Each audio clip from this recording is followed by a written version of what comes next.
everybody. We're back at the Verdigris table with the lovely Stephanie, who plays games. Stephanie plays games at YouTube and all other places. Check it out.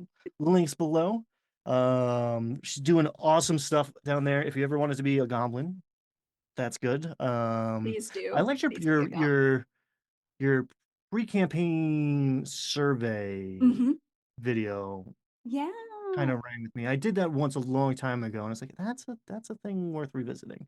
I love doing them. I think it's a fun way to get players to give sneaky input and to kind of like see what they might be interested before they have like a way to articulate what they're interested in. Because Hmm. I do play with a lot of new players. That's what like I'm a little cult leader. I'm like, yeah, come play. Yeah, I'm running a new campaign now. Come here.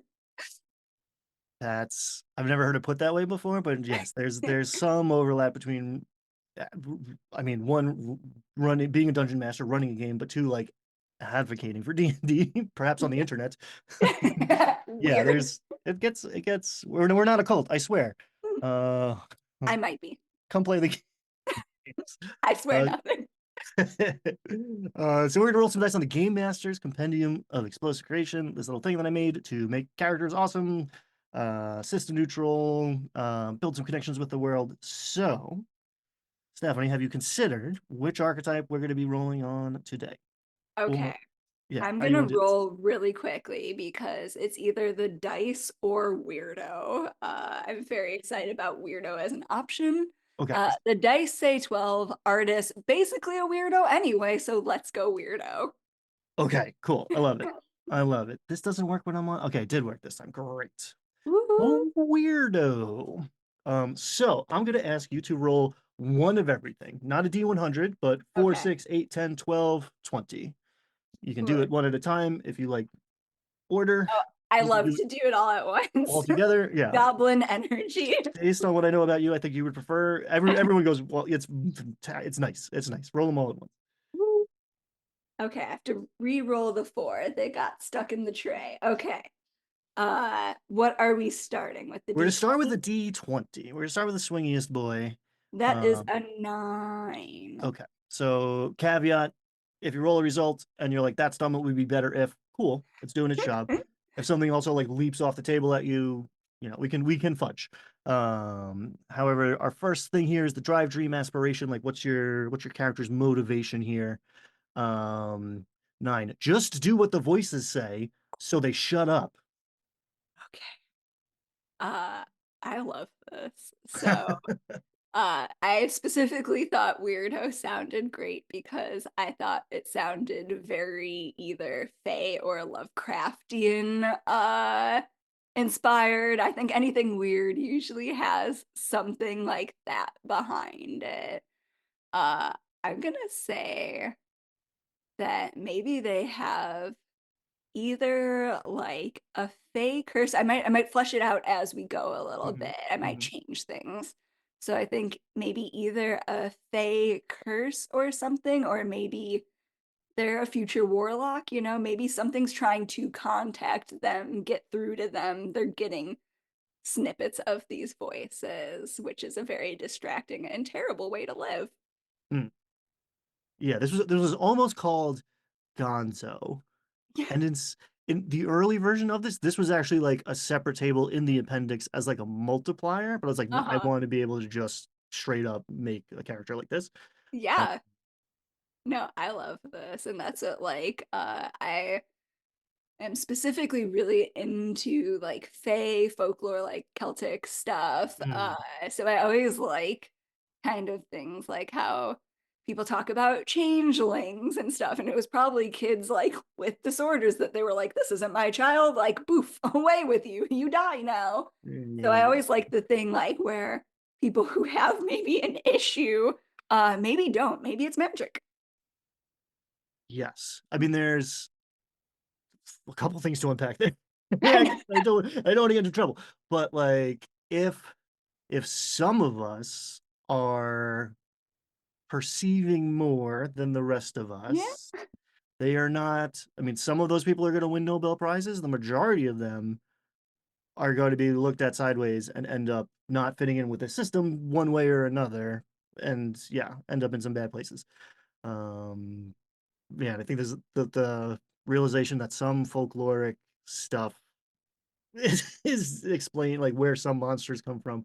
A lot of marginalized people Yeah, r- feel like the monster because they were forced to, or they identify with the monster. Let's put it that yeah. way, in like a liberating way. For sure. And I think that's especially like one of those things like I am the B in LGBTQ. So it's like I'm definitely one of those kids who always liked the villain and then later grew up I'm like, "Oh, you're like so queer coded." I'm like, how did I miss like this? So I'm like, oh, what do you mean you hate Scar in The Lion King? I'm like, yeah, he killed Mufasa. Yeah, that was sad, I guess, but like he's so svelte and like I love like the slinky like movements and stuff. How can you hate the guy? He's hot. Come I on. know. He is coded as a very hot lion. But yeah, Um, like I always like that aspect of folklore and always like the idea of like, okay, but what if the person hearing the voices is right? What if they're not as crazy as this town would think they are? right. Right, especially, the medieval folkloric side of your D&D Pathfinder generic fantasy world of like, 40 people and none of them know what you're talking about. Yeah.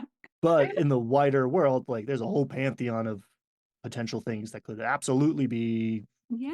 for good or ill talking to you.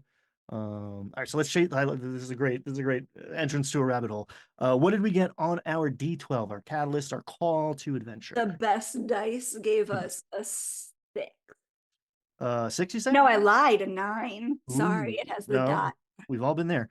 Saw a cool statue and wanted one made of them. Ooh, okay. Let's see. Uh, hmm. I think this would imply that they're from a more noble background. Hmm. Because I don't know how many people get to make statue, get to just go contract someone to make a statue of them. I feel like maybe this was kind of the start of the voices.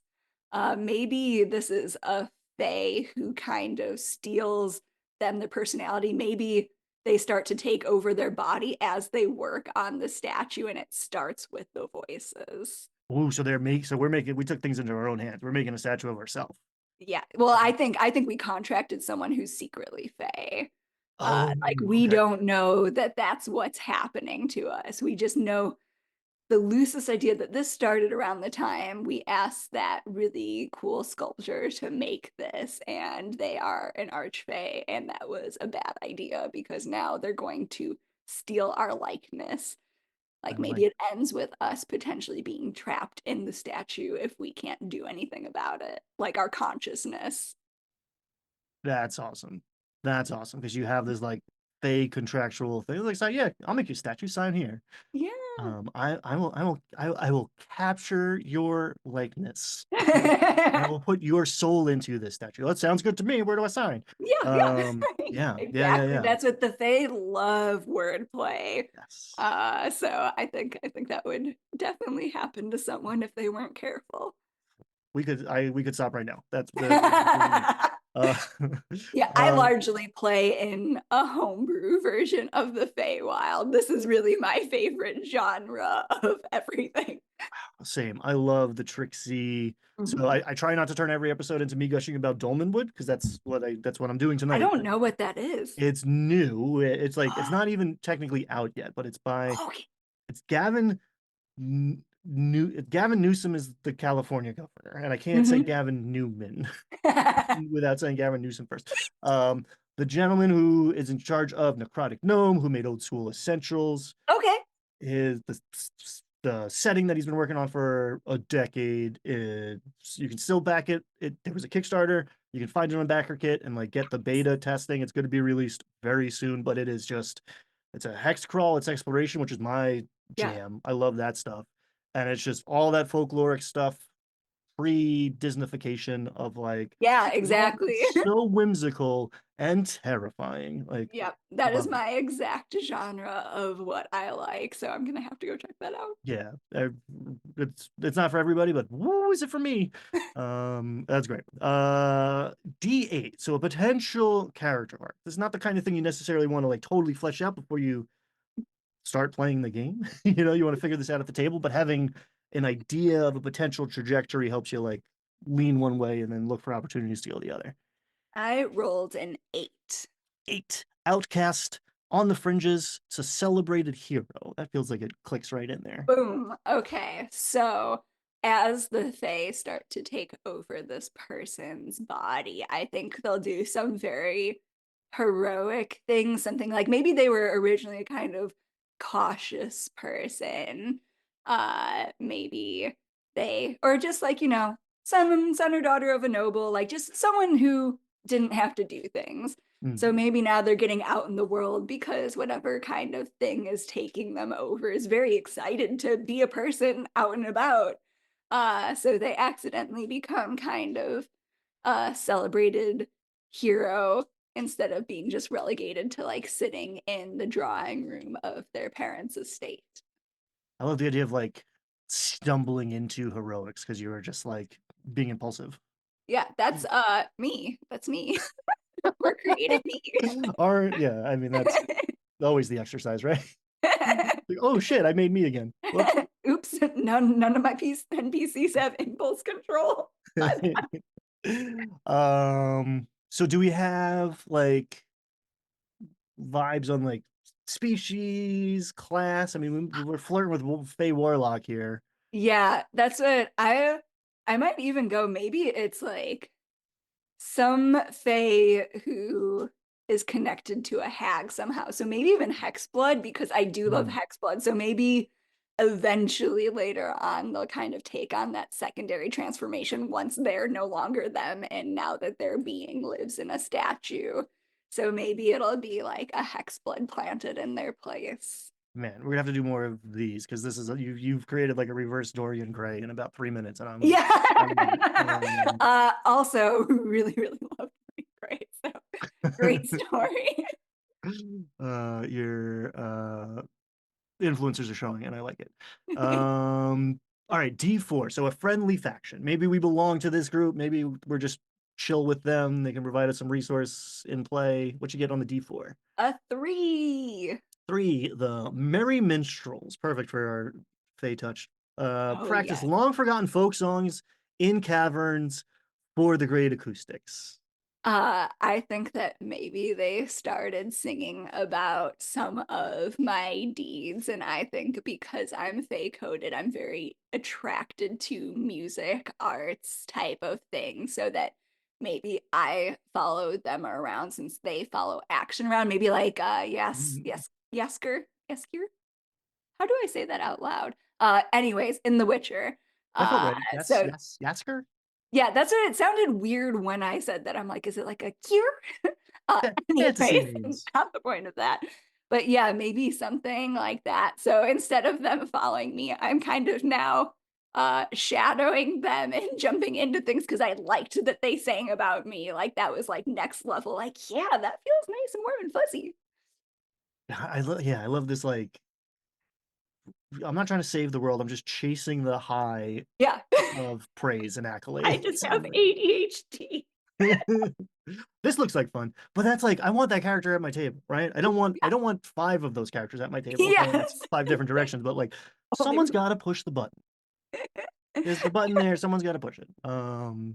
it's me. It's me half the. If I'm the one who's going to push the button, once I'm sure no one else is going. It's like Yeah, exactly. It's someone's going like to push the it. DM's telling you to push the button, man. I'm like, Right. DM wants you to make a bad choice. I'm like, I'm here. I'm going Yes. to. Yes. You can always use this to make a new character. So there's no Yep. downside. All right, D6, we're gonna drill down to like an NPC who's an asset, an ally, a friend of ours. I rolled a 5. 5. Jillian Dew, eccentric and gifted inventor who's working on the concept for a time machine. Maybe she knows what I'm going through. Maybe she lost her partner to this fae making these deals. So maybe she's one of the only people who knows I'm not like the town weirdo. And in one stroke, you made our connection to this character and the reason maybe she's working on a time machine. Yeah, exactly. Yeah, yeah, I like that a And that's lot. that she's one of the only people that might be able to help me stop this. Awesome. Okay, D10 is the only one that has like gradation to it. Big number good here. Okay, I got a 6. 6 is pretty good. Middling. A dumb umbrella. While open, produces a light rain beneath it. Fills in 10 minutes while upside down. I think I love this, and I'm gonna use this to do like musical numbers when I'm out with the merry minstrels, very singing in the rain type of Mm-hmm. thing as a performance check. Mm-hmm. That's it. And I can put out small fires. I mean, I call this one a dumbrella, but like, I like weird little magic Me items like this, too. where it's like, I don't know what you're gonna do with it, but I'm gonna be happy when you do. It's, And that's the thing is even more so I like players who like won't just go, "Oh," when you give them something like this. I'm like, challenge accepted. yeah, yeah, exactly. Like, oh, can I have a +1 dumbrella? Like, come on. I know that is my favorite thing. Can we add something? I'm like, no, this is a good item. Yeah, this is good. You just don't know this. This is why we can't have nice things. It fills up with water if you turn it upside down. Um, cool. All right. So I mean, yeah, this is already great. I don't know if I have any questions for you because you've done so much so quickly. I told you, I'm like, this is my thing. Yeah, Like, yeah, yeah. I love when I play in games where other people don't know what they want for their PC. I'm like, I'm gonna give you 10 ways to build this person. I definitely had a friend in a more casual D&D group who I think I like completely alarmed because I brought my full theater kid meets creative writing workshop energy.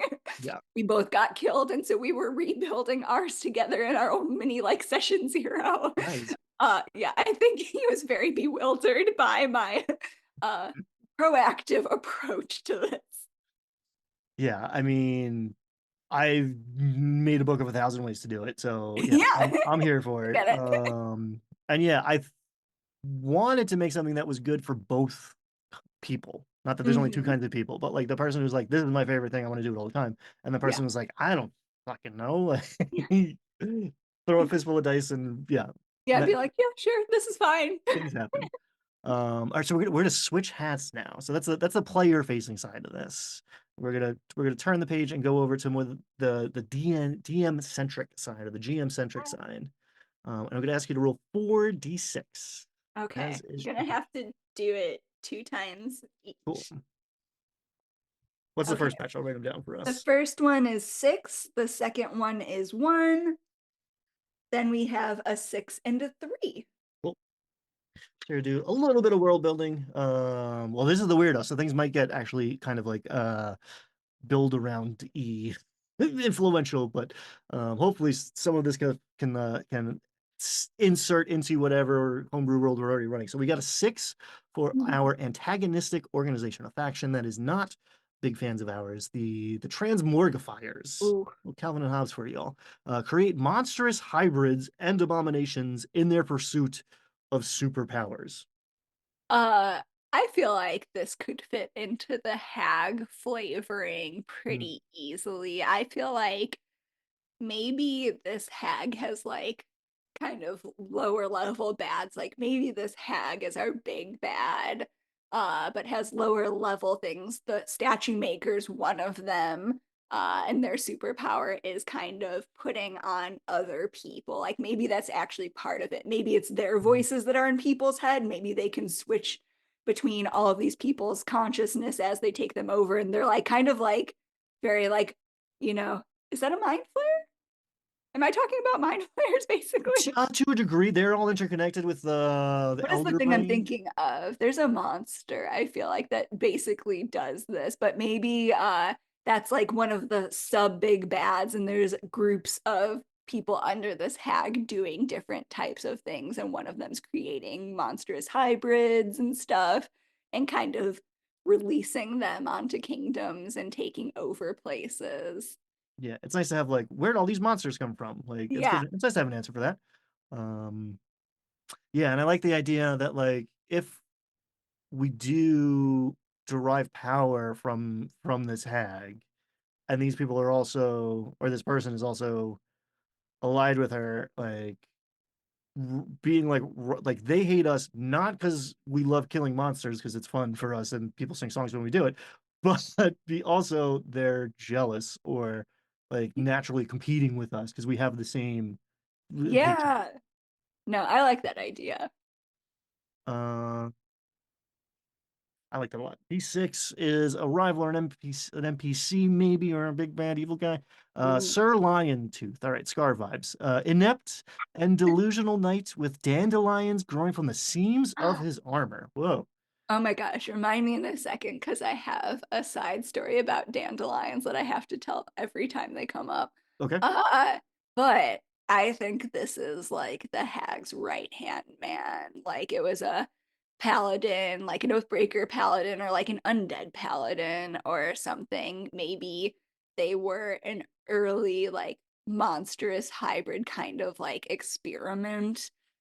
Maybe the dandelions are a side effect that they don't really know it happens because maybe it's like a hag that's a little bit more nature connected. So yeah, maybe that was like a weird side effect, and he's really terrifying, but he looks like kind of cute and adorable and charming, like very like Arthurian type of like vibes, and then like he comes in with like terrifying powers all the time. And he does a lot of like footwork when people are trying to take a stand against her and her underlings. That's that folkloric like whimsy and terror can coexist My and they make favorite. each other better for it. I like the idea of like an undead, like a death knight, like a undead paladin that's like these flowers are growing out of it because Yep. it's decaying. Like, right? Yep. Like I love it. um and yeah, there's like terrifying, like on a pale white horse with little like the dandelion seeds flowing behind Yep. him. Yep. And then all of a sudden, you guys are in trouble. Yeah. I You have love it. no idea. You think it's I'm funny? actually going to steal this 100%. Sorry, this is going in my game. You're gonna take it with my blessing. So oh no, Oh, tell me your dandelion story. okay. So, when I was younger, like a baby, like 8 years old, this boy in my class came up to ask me out, you know, the way kids do. I think it's so funny that people think kids don't do romance and stuff. I'm like, wrong. I'm like, if you have ever watched kids long enough, you know that they have little hearts and feelings. But he came up to me at recess with a handful of dandelions, and I didn't want to turn him down, but I also didn't want to say yes. So what I did instead was he had them held out. I was sitting down with all of my friends on the grass. I literally took a bite of one. I just like reached my head over and bit a mouthful, and then everyone lost it. And no one could remember why I did that because they were so fixated on it. And I never had to give him an answer. And then he wrote a poem about it in senior year of high school. So that is my claim to dandelion fame. If someone tries to offer you flowers and you don't want them, you can just eat them. That is a I way out of it. I love that story because it's hard to navigate whether you're 8 years old or Yeah. not. It's like, And well, that's what the last thing I've ever wanted to do is ever hurt anyone's feelings. But it's like you have to be true to yourself at the same time. And if you're young and don't have that experience, just eat flowers. yeah, wild card baby. That's a move. I didn't know. Yeah, I didn't know that was an Yeah, option I yet. am, like I said, I bring goblin energy to every aspect of my life. Oh man, I'm here for it. All right, we got an evocative location. So maybe this is like the major set piece battle, or maybe this has nothing to do with anything else, and we're just like, oh, this is cool, and it's part of someone else's story. Evocative location, mutagenic pools. These waters transform all who touch them and have made chimeric. I don't know if I've said that word out loud. I Chimeric love it. menagerie. Okay, so this totally is associated with the hag. Maybe it's a corrupted pool. So maybe it like is one of those pools that looks really pretty. You come across it, you're like, wow, it almost has like the rainbow effect that some like, you know, lakes have in the right light and stuff. And then you get in and it starts to kind of like change and Mm. bubble and stuff. and it turns you into something scary. Yeah, I mean, this is what the transmogrifiers are using. This Yeah. is what Sir Lion Tooth is protecting. Like, this is Mhm. like the Oh heart yeah, of he like probably like comes out of the center in some like crazy boss battle like type thing before you get to the hag. God. I love that. Yeah, it's like you go to like consult the Lady of the Lake. That's the Yeah. wrong lake. It's the wrong lake. And this guy comes out. Uh, It sounds like my favorite moment ever. I would love that. well, it's yours. You're making Yeah. it. All right, thematic monster. I mean, we've turned Sir Lion Tooth into a monster, and I love it. Yeah. But He- can never have enough. Thematic monster 3, cave angler, uses a luminescent golden lure to attract prey towards its massive fanged mouth. I love this. I actually used this as one of the monsters in my Kraken Week video. I was gonna say, yeah. Love gaming. Okay. So I think that this one is actually going to be something that walks on land. Like, I think it's going to be a bastardization, like, because we have so much of this, like, abomination. Like, this is going to be something I think kind of also sneaky. Like, I wanted to have, like, high dex, so it's very stealthy. And I think it's something that the players encounter on their way to this lake. And so I think that maybe instead of just a light, it also has like a person it can kind of puppet that seems like a real person. And unless you have a certain like either passive perception or good perception roll, it's gonna get up on you while you think you're talking to a traveler on the road in a really weird area. That's dope because it's luminescent. It's gold. Yeah, I put golden, so it's like oh, it feels almost like angelic, right? yeah. And Like that's a it. it's like Like, I think the players, especially if you have them kind of have a hard battle and they haven't gotten a long rest yet, like maybe they'll be like, oh, this is great. mm-hmm.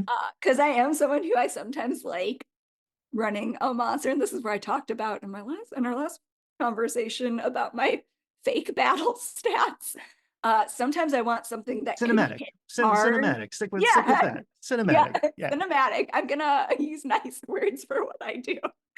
Uh, but like sometimes I want something that could hit really hard, but also doesn't have that much HP. Like I want it to Mm. be terrifying for like one round of combat, maybe two. So especially that's it, like if they find themselves in this moment where it's like very dire, because I have found that none of my PCs nor me as a player run from combat. Like I'll let my heroes die. Like they will die trying to do the thing. I almost never run. So sometimes I do something like that, but that's what I love the idea of them thinking it's like this like chance to be saved and being very wrong. I just had this little flash of like Zelda vibes, right? Like this, like Yeah. we're all very Fey adjacent anyway right now. And like, here's this fairy floating above a pool. Like, oh, I've played this game. I know this is the heal Exactly. spot. This is the heal Yeah. spot. We got this. And then, oh, yeah. No, and I love that because I feel like all of us do have those like subconscious influences of what this imagery means. So I Mhm. love playing with things like that. Or even in the reverse, but having something scary be something good. But I really like the idea of them being like, yeah, Yeah, no. you can do too much of it because then the players they'll figure you out pretty quick. It's like, oh, Exactly. this is just reverse land. Okay, I see the game now. Yep. Yeah, I gotta be I've very fallen into that trap careful. myself. Um, all right, our last stop on the tour is another D20, the swingiest of dice. So It this is is a big shot in the dark to see does this tie it all together or is this something else entirely? But you can never have enough plot hooks. weirdly enough another six. 6. The wizard hasn't come out of their tower for a week, but we're deeply worried about the glow and the buzzing. The wizard ended up going to that pool. The wizard is now no longer a wizard, but is in fact a creature. They're supposed to go to the wizard to get something that'll help them defeat the hag. Hmm. So that's what they found out their potential ally. Not so much anymore. Nope, because the hag can see through your eyes, so she's always one step ahead of you. She knows what you're doing. Exactly. You might not know that, but she does. Yeah, for sure. Very like Straw-esque. Once a day, she can see through your eyes or something. Yeah. Oh, perfect. Perfect. A Yeah, it goes up glow. the more like as you turn, as the voices intensify, Yeah. the more she can do that a day. Yeah. Where did you think all this power was coming from? Like you never stopped to ask why your Eldritch Blast was dope and getting better every couple levels. Like, well, come on. They never do. That was awesome. That was a good one. I like that Yeah, character a lot. Good I'm story. really excited. I wanna play this character. Yeah, no, that's it. Like I said, I'm like, this is my favorite game, is Make It Fit. Yeah, it's a good one, and that's like the point of this. Like, I think there's a fundamental misunderstanding in a lot of people of like what randomization means, and it's not just like it's so random. Nothing connects to anything. It's like no, Yeah, the inputs come at you randomly, and you form you through thread those them limitations. Yeah, together. yeah. And that's what like I love this stuff because I would have probably played D&D earlier if I knew nicer people who played it. But like I really liked creative writing when I was younger, but then I really realized I'm like the aspect I like is kind of creating the areas around things. Like I don't really care about writing what a character does, and basically it came down to I'm Mm, like, "Oh, what I want is D&D." Like, I wanna create situations and see how it plays out. yes. And it goes back to something we said last time because I kind of say it all the time, but like D&D is a bunch of different things stapled together at once. So you find your form of it, and any type of like, I mean, gatekeeping too, but any type of like the one true way to play this game is like, no. You make it your own. And like, I'm kind of a weirdo in that like I need variety. Give me all of the Yeah, kinds of things. So like for I sure. love a good like tactical battle with minis on a I map do and too. optimizing. But then I want theater of the mind and whimsy and weirdness and like No, storytelling I'm narrative. completely the same way. I'm like, I like all of it at different times for Yes. different reasons. Like, there's no wrong way to play make believe. And I think people who gatekeep it a little, I'm like, I think as soon as you say that, it kind of helps put it in perspective. If you're ever like, oh no, someone's gonna think I'm bad because XYZ, I'm like, you're playing make believe with your friends at the end of the day. That is exactly what you're doing. Own it, have a good time. Like, And I think that's the root of a lot of it, right? It's a very like uh oftentimes masculine impulse of like, we're not playing make believe. This is we got there's rules here. You very can't serious. like yeah, this is serious business. Yeah. Yeah. So you No. guys chill out. It's okay. Yeah, everyone needs a little bit more lighthearted energy in their life. Yes. Yes. Absolutely. Yeah, Thank you for sharing your lighthearted energy with us today. trying. Yeah, no, you did great. Aggressively lighthearted. It can't be easy all the time. I'll So fist fight someone who tells you you're playing D&D wrong if you're having fun. Send them to me. There's a or reason I play barbarians. nice.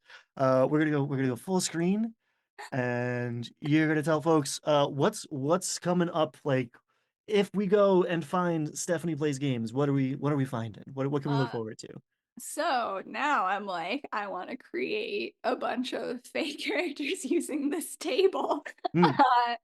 So I know one of my upcoming videos is going to be on playing negative traits correctly. Another video I'm planning on doing is actually I wanted to do something kind of similar to this, get a few different roll tables from different sources and do uh you know, take an NPC, leave an NPC because I always like to see Mm. what people have like in their dockets because I think all of us have like favorite things we're holding on to. So I kind of wanted to do a series on that. I've started a few different steal this blank series. So steal this plot from this movie, steal this mechanic from this other system. I really like taking all of the very disparate influences that like come through my area and kind of helping other people like maybe grab things they might like or might work in their games. So there's definitely a lot of very different types of videos